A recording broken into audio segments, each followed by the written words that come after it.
ಸೋಮಶೇಖರ್ ಮಾಜಿ ಸಚಿವರು, ಅವರದು ನಾನು ಪತ್ರಿಕೆಯಲ್ಲಿ ಪ್ರಕಟ ಆಗಿರೋದನ್ನ ನೋಡಿದೆ. ಅದರಲ್ಲಿ ಅವರು ಅವ್ರ ಹಣೆಯಲ್ಲಿ ಬರೆದಿದ್ರೆ ಚೀಫ್ ಮಿನಿಸ್ಟರ್ ಆಗ್ತಾರೆ ಅಂತಕ್ಕಂಥದ್ದನ್ನ ಹೇಳಿದ್ದಾರೆ. ಅವ್ರ ಹಣೆಯಲ್ಲಿ ಬರೆದಿದ್ರೆ ಚೀಫ್ ಮಿನಿಸ್ಟರ್ ಆಗ್ತಾರೆ ಅನ್ನೋದ್ರೆ ಯಾರಲ್ಲಿ ಏನು ಅಸತ್ಯ ಇದೆ? ಅವ್ರೇನು ಹಾಗೆ ಆಗ್ತಾರೆ ಅಂತನೂ ಹೇಳಿಲ್ಲ, ಆಗೋದೇ ಇಲ್ಲ ಅಂತನೂ ಹೇಳಿಲ್ಲ. ಅವರು ಅವ್ರ ಹಣೆಯಲ್ಲಿ ಬರೆದ್ರೆ ಎಲ್ಲರೂ ಅಷ್ಟೇನೆ, ಯಾರೇನೇ ಇದ್ರು ಕೂಡ ನಮ್ಮ ಡೆಸ್ಟಿನಿ ಏನಿದೆ ಅದರ ನಿರ್ಣಯ ಆಗಿರ್ತದೆ. ಅದ್ರ ಪ್ರಕಾರ ನಡವಳಿಕೆ ಆಗ್ತದೆ. ಈಗ ಶಿವಕುಮಾರ್ ಅವರು ವಿಧಾನಸಭೆಯಲ್ಲಿ ಒಂದು ಸ್ಟೇಟ್ಮೆಂಟ್ ಮಾಡಿದ್ರು, ನಾನು ಕೃಷ್ಣ ಅವ್ರ ಕಾಲದಲ್ಲಿ ನನ್ನ ಹೆಸರೇ ಇರಲಿಲ್ಲ ಮಂತ್ರಿ ಪಟ್ಟಿನಲ್ಲಿ, ನಾನು ಬೆಳಗಿನ ಜಾವ ಹೋಗಿ ಬಾಗಿಲು ಒದ್ದು ನಾನು ಇಲ್ಲದೆ ನೀವು ಸೇರಿನೇ ಮಾಡಿಕೊಡೋದು ಅಂತ ಹೇಳಿ ನಾನು ಅವತ್ತು ಮಂತ್ರಿಮಂಡಲಕ್ಕೆ ಸೇರ್ಕೊಂಡೆ ಅಂತ ಹೇಳಿದ್ರು. ಅದು ಅವರವರ ಅನುಭವದಲ್ಲಿ ಏನು ನಡೆದಿದೆ ಅದನ್ನು ಹೇಳಿರ್ತಾರೆ. ಹಾಗಾಗಿ ಅವರು ಮಂತ್ರಿ ಆಗೋದು ಬರೆದಿತ್ತು, ಮಂತ್ರಿ ಆದರು.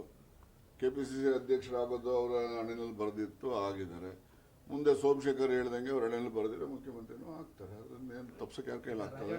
ಪಕ್ಷದ ಅಧ್ಯಕ್ಷರಾಗಬೇಕು ಅನ್ನೋದಿದ್ರೆ ಆಗ್ತಾರೆ ಅಷ್ಟೇ. ನಾನು ಆಗ್ಬೇಕು ಅನ್ನಂಗಿದ್ರೆ ಆಗ್ತದೆ, ಇಲ್ಲ ಅಂದ್ರೆ ಇಲ್ಲ.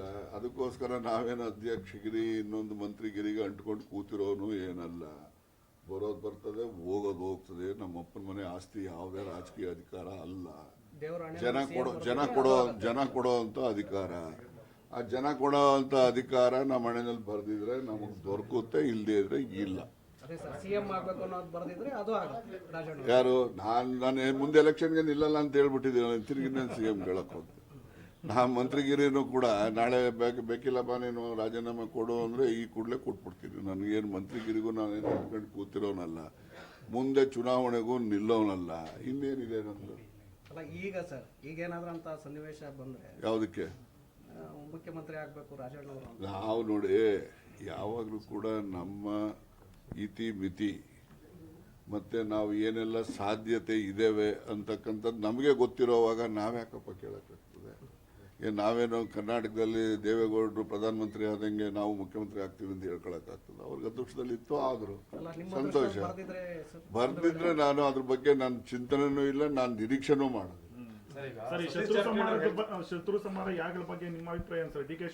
ನಾನು ಈ ತರದ್ದು ವಾಮಾಚಾರಗಳು, ಪೂಜೆ ಪುನಸ್ಕಾರಗಳಲ್ಲಿ ನಾನು ನಂಬಿಕೆ ಇಲ್ಲದೆ ಇರೋರು, ಗೊತ್ತಾಯ್ತಾ? ಈಗ ನನ್ನ ಮೇಲೂ ಕೂಡ ಎಷ್ಟೋ ಸರಿ ವಾಮಾಚಾರದ ಪ್ರಯೋಗಗಳು ನಡೆದಿದ್ದಾವೆ ಅಂತೇಳಿ ನಾನು ಅನುಭವಿಸಿದ್ದೆ. ಅದರಿಂದ ನನ್ಗೆ ಯಾವುದ್ರ ಬಗ್ಗೆ ನಂಬಿಕೆ ಇಲ್ಲ. ದೇವ್ರ ಆಶೀರ್ವಾದ ಅಂದ್ರೆ ಯಾರು ಗೊತ್ತೇನ್ರಿ? ನನ್ನ ಪ್ರಕಾರ ನೀವು ಯಾರಿಗಾದ್ರೂ ಒಬ್ಬ ಅಸಹಾಯಕನಿಗೆ ಸಹಾಯ ಮಾಡಿ, ಅವನು ಹೇಳ್ತಾನೆ ಅಯ್ಯೋ ಯಾವನೋ ಮಾರಾಯನಪ್ಪ ನಾನು ಒಳ್ಳೇದು ಮಾಡ್ದ, ಅವ್ನು ಒಳ್ಳೇದಾಗ್ಲಿ, ದೇವ್ರು ಒಳ್ಳೇದು ಮಾಡಲಿ ಅಂತ ಹೇಳ್ತಾರಲ್ಲ, ಅದೇ ನಿಜವಾದಂಥ ದೇವರ ಆಶೀರ್ವಾದ. ನೀವು ಯಾರಿಗಾದ್ರೂ ಅಸಹಾಯಕರಿಗೆ ನೀವು ಹಿಂಸೆ ಮಾಡಿ, ಅವನು ಹೇಳ್ತಾನೆ ಇವನು ಯಾವನೋ ಮಾರಾಯ ಮನೆ ಹಾಳಾಗ್ಲಪ್ಪ ಅಂತೇಳಿ ಹೆಣ್ಮಕ್ಳುಗಳು ಊರುಗಳಲ್ಲಿ ಮೆಟ್ಗೆ ಮುರಿತಾರಲ್ಲ, ಹಂಗೆ ಮುರಿದ್ರೆ ಅದೇ ನಿಜವಾದಂಥ ಶಾಪ. ನಮ್ಮ ಆಶೀರ್ವಾದ ಶಾಪ ಎರಡೂ ಪಡೆಯೋದಕ್ಕೆ ನಮ್ಮ ದೈನಂದಿನ ಚಟುವಟಿಕೆಗಳಲ್ಲೇ ನಾವು ಪಡಿಬೋದೇ ಹೊರತು ನಾವು ಎಲ್ಲ ದೇವಸ್ಥಾನಕ್ಕೆ ಹಂಗಿದ್ರೆ ಅಲ್ಲಿ ತಿರುಪತಿಗೆ ಹೋಗಿ ಯಾಕಪ್ಪ ಅಷ್ಟು ಜನ ಸತ್ತೋದ್ರು? ದೈವ ಭಕ್ತರುಗಳು ಹೋಗಿರ್ಲಿಲ್ವಾ? ಮತ್ತೆ ಯಾಕೆ ಸತ್ತೋದ್ರು? ಈಗ ಮೊನ್ನೆ ಇದು ಮಾಲೆ ಹಾಕೊಂಡು ಇದಕ್ಕೆ ಹೋಗಿದ್ರಲ್ಲ, ಅವರೆಲ್ಲ ಸಿಲಿಂಡರ್ ಬ್ಲಾಸ್ಟ್ ಆಗಿ ದಿವಸ ಎಲ್ಲ ಸತ್ತೇ ಹೋದ್ರಪ್ಪ. ಮತ್ತೆಲ್ಲ ದೈವ ಭಕ್ತರು ಅವ್ರಿಗೆ ಯಾಕೆ ಸಾವು ಬಂತು? ಈ ರೀತಿ ಅಸಹಜ ಸಾವು ಎಲ್ರಿಗೂ ಬರ್ತದೆ, ಆದರೆ ಅಸಹಜ ಸಾವು ಯಾಕೆ ಬರ್ತದೆ ದೈವ ಭಕ್ತರುಗಳಿಗೆ? ಹೌದಲ್ವಾ? ಸೊ ಈ ನೋಡಿ, ಇದ್ರ ಬಗ್ಗೆ ಚರ್ಚೆ, ವಾಮಾಚಾರ, ದೇವರ ಆಶೀರ್ವಾದ, ದೇವ್ರ ಶಾಪ, ಇವುಗಳೆಲ್ಲ ನಾವು ಸೃಷ್ಟಿ ಮಾಡ್ಕೊಂಡಿರೋದಷ್ಟೇ. ನಮ್ಮ ಕೃತಿನಲ್ಲೇ ಆಶೀರ್ವಾದ ಶಾಪ ಎರಡನ್ನೂ ಕೂಡ ಪಡಿತಕ್ಕಂಥದ್ದು ನಮ್ಮ ದೈನಂದಿನ ಕೃತಿನಲ್ಲೇ ನಾವು ಪಡಿತಕ್ಕಂಥದ್ದು ಅವಶ್ಯಕತೆ ಅಲ್ಲ, ಅವಕಾಶಗಳಿದ್ದಾವೆ. ಅದರಿಂದ ನಾನು ಅವೆಲ್ಲ ವಾಮಾಚಾರ, ದೇವರ ಆರಾಧನೆ ಮಾಡೋದು. ನಿಮ್ಮ ಅಧ್ಯಕ್ಷರೇ ಮಾಡಿಸಿದ್ದಾರೆ ಸರ್ ಶತ್ರು ಸಂಹಾರ ಯಾಗ ಅಂತ. ಅರೆ ಅವರು ನಂಬಿಕೆ ಇದೆ, ಮಾಡ್ತಾರಪ್ಪ, ಅದನ್ನ ತಪ್ಪು ನಾವೇ ಕೇಳಕ್ ಹೋಗ್ಲಿ. ಯಾರಿದ್ದಾರೆ ಸರ್ ಶತ್ರು ಅಂತ? ಯಾರಿಗೆ? DK ಶಿವಕುಮಾರ್ ಅವ್ರಿಗೆ. ನೀವು ನನಗೆ ಕೇಳಿದ್ರೆ ನಾನೇನಪ್ಪ ಉತ್ತರ ಹೇಳಿ? ನಾನು ಹೇಳ್ಬಿಟ್ನಲ್ಲ ವಾಮಾಚಾರದ ಬಗ್ಗೆ, ದೇವ್ರ ಪೂಜೆ ಮಾಡೋದ್ರ ಬಗ್ಗೆ. ಹಂಗಿದ್ರೆ ದೇವ್ರ ಪೂಜೆ ಮಾಡಿ ಎಲ್ಲ ಗಳಿಸಂಗೆ ಇದ್ರೆ ಎಲ್ಲರೂ ಹೋಗಿ ಕಳ್ದುಡ್ನವರೆಲ್ಲ ಹೋಗಿ ಅಲ್ಲೇ ಕೂತ್ಬಿಡೋರು ಪೂಜೆ ಮಾಡ್ಕೊಂಡು.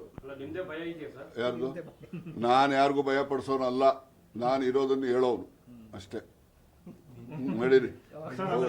ನಿಮ್ಮ ಒಂದು ಡಿನ್ನರ್ ಬಗ್ಗೆ ಕುಮಾರಸ್ವಾಮಿ ಅವರು ಒಂದು ಮಾತು ಹೇಳಿದ್ದಾರೆ. ಕ್ಯಾಬಿನೆಟ್ ಇದೆ, ಕ್ಯಾಬಿನೆಟ್ ಅಲ್ಲಿ ಅಂತದೆಲ್ಲ ಚರ್ಚೆ ಮಾಡ್ಕೊಳ್ಳಿ, SC ವಿದ್ಯಾರ್ಥಿಗಳ ಸಮಸ್ಯೆಗಳೆಲ್ಲ ಇದೆ, ಡಿನ್ನರ್ ಪಾರ್ಟಿ ಏನಕ್ಕೆ ಮಾಡಬೇಕು ಅಂತ ಹೇಳಿ. ಆಯ್ತಪ್ಪ, ಡಿನ್ನರ್ ಪಾರ್ಟಿ ಏನು ಮಾಡಬೇಕು ಅಲ್ಲ, ಅವ್ರ ಥರ ಡಿನ್ನರ್ ಪಾರ್ಟಿ ನಾವು ಯಾರು ಮಾಡಲ್ವಲ್ಲ ಬೆಳಗಿನ ಜಾವ ತಕ್ಕ. ನಾವು ಮಧ್ಯ 7 ಗಂಟೆ 8 ಗಂಟೆಗೆ ಸೇರ್ತೀವಿ, 10 ಗಂಟೆ ಅಷ್ಟು ಡಿಸ್ಪರ್ಸ್ ಆಗ್ತೀವಿ. ಅವ್ರು ಡಿನ್ನರ್ ಪಾರ್ಟಿ ಬೆಳಗಿನ ಜಾವ ತಕ್ಕ ನಡೀತಾ ಇಲ್ಲ, ಇವ್ರು ಬರೀ 10 ಗಂಟೆಗೆ ಹೊರಟೋಗ್ತಾರಲ್ಲ ಅಂತ ಅವ್ರು ಈ ರೀತಿ ಹೇಳಿದ್ರು. ಸರ್ CLP ಸಭೆಯಲ್ಲಿ ಏನಾದ್ರು ಇದ್ರ ಬಗ್ಗೆ ಎಲ್ಲ ಮಾತಾಡ್ತೀರಾ ಸರ್? ಹಿಂದ ನಿಮ್ಮ ಪ್ರಸ್ತಾಪ ಬಂದ್ರೆ ಮಾತಾಡ್ತೀನಿ.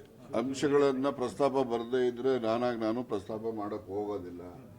ಪ್ರಸ್ತಾಪ ಬಂದ್ರೆ ಆ ವಿಚಾರದ ಬಗ್ಗೆ ಏನು ಸೂಕ್ತವಾಗಿ ನನ್ನ ಸ್ವಂತ ಅಭಿಪ್ರಾಯ ಇದೆ ಅದನ್ನ ನಾನು ತಿಳಿಸ್ತೀನಿ. ಸರ್, ದಲಿತ CM ಕೂಗು ಮಟ್ಟ ಆಗೋದಕ್ಕೆ ಇಂಥ ಒಂದು ಸಭೆಗಳಿಗೆ ಬ್ರೇಕ್ ಆಗ್ತಿದ್ದಾರ ಅಂತ ಹೈಕಮಾಂಡ್?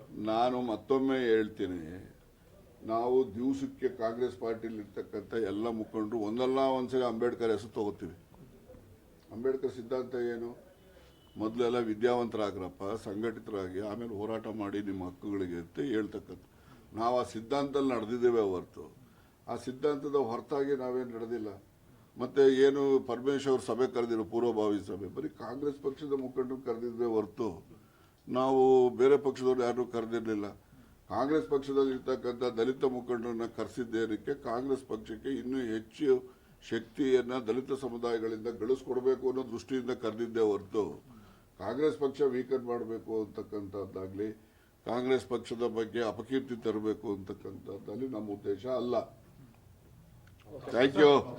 ಇನ್ನೊಂದು, ಈ DK ಶಿವಕುಮಾರ್ ಅವರು ಅಧಿಕಾರ ಹಸ್ತಾಂತರದ ಬಗ್ಗೆ ಒಪ್ಪಂದ ಆಗಿದೆ ಅಂತ ಮಾತಾಡಿದ್ಮೇಲೆ ಕಾಂಗ್ರೆಸ್ನಲ್ಲಿ ಎಲ್ಲ ಒಂದು ಬಣ ರಾಜಕೀಯ ಚಟಾಪಟಿ ಇದೆಲ್ಲ ಉಲ್ಬಣ ಆಗ್ತಿದೆ. ನಿಜಕ್ಕೂ ಆ ಥರದ್ದು ಏನಾದರೂ ಆಗಿದೆಯಾ ಸರ್? ನೋಡಿ, ಮನುಷ್ಯನಿಗೆ ಯಾವಾಗಲೂ ಕೂಡ ಅಧಿಕಾರದ್ದಾಗಲಿ ಮತ್ತೊಂದಾಗಲಿ ಆಸೆ ಅಂತಕ್ಕಂಥದ್ದು ಸಹಜ. ಅವರು ಮುಖ್ಯಮಂತ್ರಿ ಸ್ಥಾನಕ್ಕೆ ಅವರು ಆಸಕ್ತಿ ವಹಿಸೋದು, ಆಸೆ ಪಡ್ತಕ್ಕಂಥದ್ದು ತಪ್ಪು ಅಂತೇಳಿ ನಾನು ಭಾವಿಸೋದಿಲ್ಲ. ನಾನು ಈಗ ಹಿಂದಿನ ಚುನಾವಣೆ ಮಾಡಿದ್ದು ಸಿದ್ದರಾಮಯ್ಯನವರು DK ಶಿವಕುಮಾರ್ ನೇತೃತ್ವದಲ್ಲಿ ಚುನಾವಣೆ ಮಾಡಿದಂಥದ್ದು. ಈ ಚುನಾವಣೆಯಲ್ಲಿ ನಮಗೆ 138 ಜನ ಅವತ್ತು ಆಶೀರ್ವಾದ ಮಾಡಿದ್ರು. ಹೈಕಮಾಂಡ್ ಅವರು ಒಬ್ಬ ಮುಖ್ಯಮಂತ್ರಿ ನಾಯಕ, ಒಬ್ಬ ನಮ್ಮ ಲೀಡರ್ ಆಫ್ ದಿ CLP ಅಂತ ಮಾಡಿದ್ರೆ, ಮತ್ತೆ ಮುಂದೆ ಬದಲಾವಣೆ ಮಾಡೋದಿರಲಿ ಮತ್ತೊಂದಿರಲಿ, ಅವರಿಗೆ ಹೈಕಮಾಂಡ್ನವರಿಗೆ ಅದ್ರ ಬಗ್ಗೆ ಅಧಿಕಾರನೂ ಇದೆ. ಅವ್ರು ಮಾಡಿದಂಥ ತೀರ್ಮಾನ ನಾವು ಎಲ್ಲರೂ ಕೂಡ ಹೋಗ್ತೇವೆ. ಮುಂದಿನ ಚುನಾವಣೆಯೂ ಕೂಡ ಬೇಕಾದರೆ ಶಿವಕುಮಾರ್ ಅವ್ರ ನೇತೃತ್ವದಲ್ಲಿ ಚುನಾವಣೆಗೆ ಹೋಗೋಣ. ಅವ್ರ ನೇತೃತ್ವದಲ್ಲಿ ಕಾಂಗ್ರೆಸ್ ಪಕ್ಷ ಮತ್ತೆ ಅಧಿಕಾರಕ್ಕೆ ಬರಲಿ, ಆಗಲೇ ಅವ್ರು 5 ವರ್ಷನೂ ಮುಖ್ಯಮಂತ್ರಿ ಇರಲಿ. 2 ವರ್ಷಕ್ಕೆ ಯಾಕಪ್ಪ ಹೋರಾಟ? ಸರ್ಕಾರ ಫಿಕ್ಸ್ ಆಗಿದೆ 60% ಅಂತ ಆರೋಪ ಮಾಡ್ತಾರೆ ಸರ್. ಅದಕ್ಕೆ ಕುಮಾರಸ್ವಾಮಿ ಅವ್ರದ್ದು ಎಷ್ಟು % ಕೇಳ್ಕೊಂಡು ಹೇಳಿ, ಆಮೇಲೆ ಇದೆಷ್ಟು % ಅಂತ ವ್ಯತ್ಯಾಸ ಎಷ್ಟಿದೆ ಅಂತ ಹೇಳೋಣ. ನಾನು ಆಗನೇ ಹೇಳಿದ್ದೀನಿ, ಸುಮಾರು 90% all political leaders in this country are corrupt. 90% ಯಾರೇನು ವರ್ತಿಲ್ಲ. ಈಗ ನಾವೆಲ್ಲ ಚುನಾವಣೆ ಮಾಡ್ಕೊಂಡ್ ಬರ್ತೀವಲ್ಲ, ಅಷ್ಟೇ ದುಡ್ಡು ಖರ್ಚು ಮಾಡಿರ್ತೀವ. ಎಷ್ಟು ಖರ್ಚು ಮಾಡಿ ಎಲ್ಲಿಂದ ಬರ್ತದೆ ದುಡ್ಡು? ನಮ್ಮ ಆಸ್ತಿ ಮಾರ್ಬಿಟ್ಟು ದುಡ್ಡು ಖರ್ಚು ಮಾಡ್ಕೊಂಡ್ ಬರ್ತೀವ? ಯಾವನನ್ನ ಕೊಡೋಂಥ ವಿಸ್ಕಟ್ತಾನೆ ಮಾಡೋನು, ಕೊಡೋನು ಸುಮ್ಮನೆ ಕೊಟ್ಬಿಡ್ತಾನ? ಸುಮ್ಮನೆ ಇವೆಲ್ಲ ನಾವು ಮಾಧ್ಯಮದಲ್ಲಿ ಹೇಳ್ಬಿಟ್ರೆ ಇದನ್ನ ದೊಡ್ಡದಾಗಿ ಹೊಡಿತೀರಿ, ಏನಪ್ಪ ರಾಜಣ್ಣ ಹಿಂಗ್ ಮಾತಾಡ್ತಾನೆ ಅಂತ ನಮ್ಮ ನಂತರ ಸತ್ಯನೇ ಹೇಳ್ಬಾರ್ದು. ಆ ತರ ಪರಿಸ್ಥಿತಿಗೆ ತಂದ್ಬಿಟ್ಟಿದ್ದೀರಾ ನೀವೆಲ್ಲ. ನಡೀರಿ ಯಾವ್ದು 2 ವರ್ಷಕ್ಕೆ ಫೈಟ್ ಬೇಡ ಅಂತಲ್ಲ. ನಾನು ಅವ್ರಿಗೆ ಸಲಹೆ ಏನಪ್ಪಾ ಅಂದ್ರೆ 2 ವರ್ಷಕ್ಕೆ ಯಾಕಪ್ಪ ಮುಖ್ಯಮಂತ್ರಿ ಒದ್ದಾಡಬೇಕು, 5 ವರ್ಷನೇ ಆಗು, ಯಾರು ಬೇಡ ಅಂತಾರೆ ಅಂತ. ಬೆಟರ್ ಲೈಕ್ ನಾ today only like him be happy. ನಾನು ಎಲೆಕ್ಷನ್ಗೂ ನಿಲ್ಲಲ್ಲ. ನಾನು ಇನ್ ಯಾರ ಕ್ಯಾಬಿನೆಟ್ಗೂ ಮಂತ್ರಿ ಆಗ್ಬೇಕು ಅಂತ ಅಪೇಕ್ಷೆನೂ ಪಡಲ್ಲ. ನಡೀರಿ. ಓಕೆ,